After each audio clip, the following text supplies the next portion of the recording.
Hey everybody, this is Dream, and today we have a 10-game Major League Baseball slate for you. Before I get started, can you guys smash that like and subscribe button?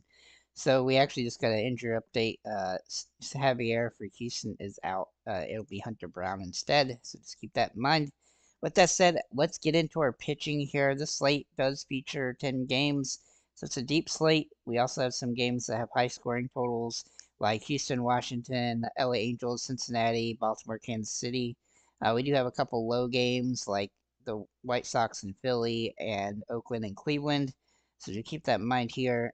But overall, there is no weather issues today, though it will be chilly in a lot of these games. Most of the games are in the mid 40s to low 50s, and so do keep that in mind as well. So overall, though, I do like the slate. This is going to be a pretty deep slate, and the pitching is definitely questionable today. So our top three pitchers are going to be Nola, Bibby, and Gray. All three of these guys have a lot of upside today. Nola has absolutely phenomenal upside against the White Sox. He has been pretty solid to start the season. He had one rough game against Atlanta, but other than that, he's done pretty good. And he has had a pretty good matchup start as well. This is a very good situation for him, though. So he comes out as my favorite pitcher. Obviously, he's the most expensive as well. He also has the best strikeout upside on the slate. Uh, now that Javier's gone. So then we'll look at Bibby. Now, Bibby does not have the strikeout rate that Nola does, but he's still been pretty solid to start the season. He's had a couple off games, but uh, this matchup is very good for him. I do think he's kind of a contrarian away from Nola, but he's probably my third favorite of the top three. But he definitely has some potential today, and he has a good matchup against Oakland, who will probably struggle quite a bit here. But I do like Gray better here for St. Louis against Milwaukee, as he's a little bit better of a pitcher, and he started the season pretty phenomenally and two decent games. St. Louis does struggle to score, so that's a concern on getting a win. But the strikeout rate is pretty good today, and I think he's a viable option. He's a little bit safer than Bibby, but uh, from that perspective, I do have a couple of GPP options in Gill for the Yankees. He started the season decently. He can get to 15 to 20 fantasy point game here, and he's had a really tough schedule to start, and he's done well. So I like him as probably my favorite option. He's also got from a GPP perspective and value play, as he has the most strikeout potential as well. But Perez for Pittsburgh is also interesting today against Boston. Boston's dealing with a lot of injuries, and he has some upside in this one. He's also got an okay strikeout rate, not the best, but he has some potential occasionally, and this is a decent matchup for him right now with all the injuries to the Red Sox. So an extreme GPP play would be Ray for Milwaukee against St. Louis. I think St. Louis is going to struggle in this game some. He also has got that 15 to 20 fantasy point potential today as well, but he's more of an extreme option. There really isn't much at the bottom of this price ranges here um, when it comes to high value type options that you can feel a lot of confidence in. So with that said, let's get into our catchers here. So the slate, by the way, does start at 1:30. I will give you the stacks here at the end. So for catcher, Rutschman and Perez both jump off the page as really good options here. Obviously, Rutschman's pretty expensive and Perez is pretty cheap. I do like Perez a lot in this matchup. I think Kansas City Baltimore game is going to be high scoring, and obviously at catcher, you're going to have two good options here. You can also move in Perez at first base if you want, and that definitely gives him some potential. Some alternatives here would be Real Muto and Yanier Diaz. They both have good metrics for this game, but they're kind of contrarian off of the top two. And then some value plays would be Logan O'Hope and also Freddie Furman uh, for uh, Kansas City. He looks like a pretty good option on this one as he has some good metrics for this game. Moving into our first baseman, Bryce Harper obviously is a great play here. He's going to have a top tier opportunity to have a home run, and so he's definitely worth a look. Alex Kirilloff, uh, oopsie, for Minnesota looks like a fantastic play today. He's going to be a kind of a one-off option for Minnesota, but he can play an outfield too, and he's cheap. Encarnacion Strand is also somebody I like quite a bit today with his favorable matchup against the Angels, and this game is in Cincinnati, so that definitely gives them some upside. And then kind of a Hail Mary play would be Josh Bell from Miami against the Cubs. He has some good opportunity there. I also like Josh Naylor though for Cleveland as kind of a one-off option for Cleveland. He's rather expensive, so he's a contrarian play off of Bryce Harper. Looking at second base, we'll start with Luis Arias for Miami. He has really good metrics for this game. He has not hit a home run yet this season, but he's been hitting better recently, and so he's definitely worth a look here. Jose Altuve is a great option today, though he's going to be somewhat hard to roster at his price point. Julian for Minnesota is another guy from Minnesota that does have really good metrics for this game. Miz is kind of a hit and miss type of pitcher, so I think Minnesota is a very contrarian stack today. India is, if he does move into the starting lineup, he'll be somebody that I would consider today at this position as value play. Looking at G-Loff is a kind of one-off for Oakland against Bibby. If you don't use Bibby, then you could definitely go for him as a one-off home run hitter.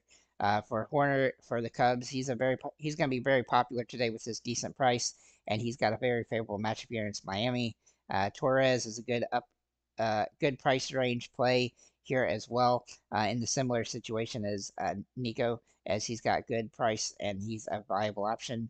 If you go with the St. Louis stack, which could be somewhat interesting today, you could go with Gorman, as he does draw some good metrics here. I also like Holt Keith as kind of a Hail Mary play, and then Andre Jimenez is a very contrarian option off of Reyes or Altuve. Looking at third base, we'll look at Garcia. For Kansas City, as he draws really good metrics here for this game. He's priced pretty fairly. Chris Morel is a little bit cheaper than him, and he's also in a really good spot here, so I do like him a lot. Looking at Isaac Paredes, he's a good contrarian option off those two. Alex Bregman is also a good contrarian off those two guys, and so he's definitely in play here. And some value plays that you could consider here are Candelario for Cincinnati in a very favorable matchup. Willie Castro is another kind of Minnesota one-off option that has multiple position playability. I also like Hayes for Pittsburgh in a one-off situation here against Boston, which Boston's pitching is going to be rough today. Looking at Dubon for Houston, he's also a very favorable option. He's dirt cheap. He also is in a great spot, and he's a little bit safer than going with some Minnesota players. He also has that third base outfield potential. Looking at our shortstops, Bobby Witt Jr. jumps off the page is a great option today. He's had a pretty stellar start to the season, and he's in the favorable matchup here. But if I actually like CJ Abrams a little bit more today in a risky option, kind of a Hail Mary contrarian play when it comes to being an expensive play against a tough pitcher. Well, he's got Hunter Brown now, so it won't be Javier anymore. So I think CJ Abrams is definitely interesting. Henderson for Baltimore is also in play. Man, there's a lot of good options in shortstop today, which isn't typically the case. De La Cruz, also here for Cincinnati, looks fantastic today. O'Neill Cruz also looks pretty good for Pittsburgh in this favorable matchup. All those guys are very expensive, so you can also pay down here for Jeremy Pena for Houston, as he's got a great matchup and has good metrics for this game. Dansby Swanson also looks really good for the Cubs. Willie Castro can also play here at shortstop.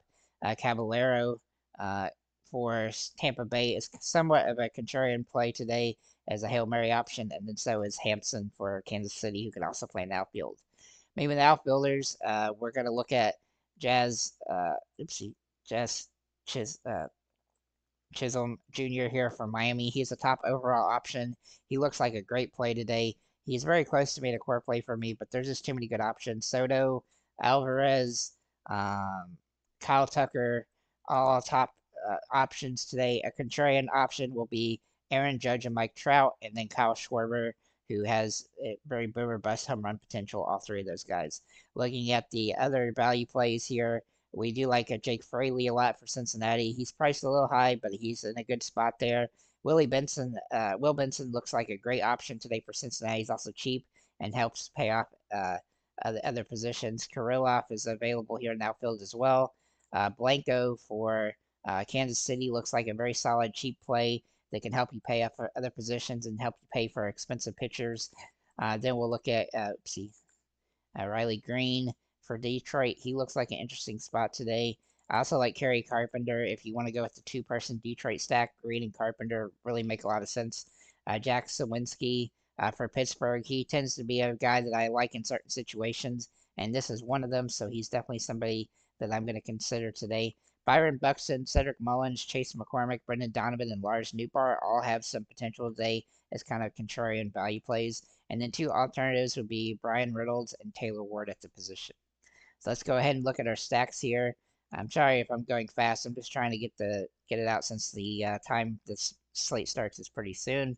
So here's our stacks here: Houston, Philly, St. Louis, top three stacks.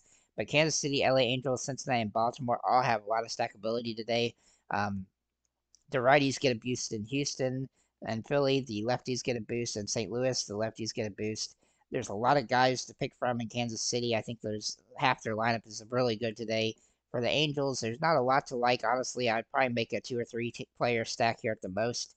For Cincinnati, I think that you could go pretty deep here as well. But Benson jumps off the page as the best option. And for Baltimore, it's going to be somewhat expensive, but to make a Baltimore stack, but I think you can go four deep and then be good with that. Looking at some other options here, these are all the other teams. We do like an Oakland, a limited Oakland stack is definitely kind of a Hail Mary approach here. Miami has a decent stack with the Reyes, De La Cruz, Chisholm, Sanchez, and Gordon. The lefties also get a boost there for the Cubs. Horner, Swanson, Bellinger, and Tauchman are the best options, with the righties getting a boost. Milwaukee, Adames, Dunn, Terang, and Chiriro. I don't like this stack very much. Minnesota, Julian, Kirilloff, Larnach, uh, Santana, and Castro. I do like this stack quite a bit. I think it's going to be a good contrarian stack and could definitely pay off if they hit the ball well. For Boston, Ref Snyder, Dahlbeck, Rafaela, and Reyes. This is a pretty rough stack here. Ref Snyder's probably the only guy that I really like. Tampa Bay, Paredes, and Siri look okay here. Cleveland, Juan, Jimenez, Ramirez, Naylor, both Naylors that matter. Brendan, I think you could avoid Bo Naylor if you want here, but it's kind of a Hail Mary stack there. For Pittsburgh, Cruz, Reynolds, and Sawinski all really look good. Talese and Hayes also very interesting. So I think that's a pretty good stack considering the fact it's a tough matchup. For Detroit, Green, Carpenter, Perez, and Keith are the top options, and that's kind of a good that Green Carpenter two-person stack is not bad. For the Yankees, Soto, Judge, Verdugo, Torres. The lefties get a boost here, but it's going to be tough to get a lot out of anybody outside those guys. And for the Washington Nationals, Abrams, Winker, Garcia, Gallo, and Rosario. The lefties also get a boost here. For the White Sox, I really don't like the stack at all, but I decided to make one, and it's Lopez, Jimenez, Sheets, and Fletcher. So those are the top guys from that team if you think that they can get to the starting pitcher there in Philadelphia. So with that said, guys, thank you for liking, commenting, subscribing. If you have any comments or questions, feel free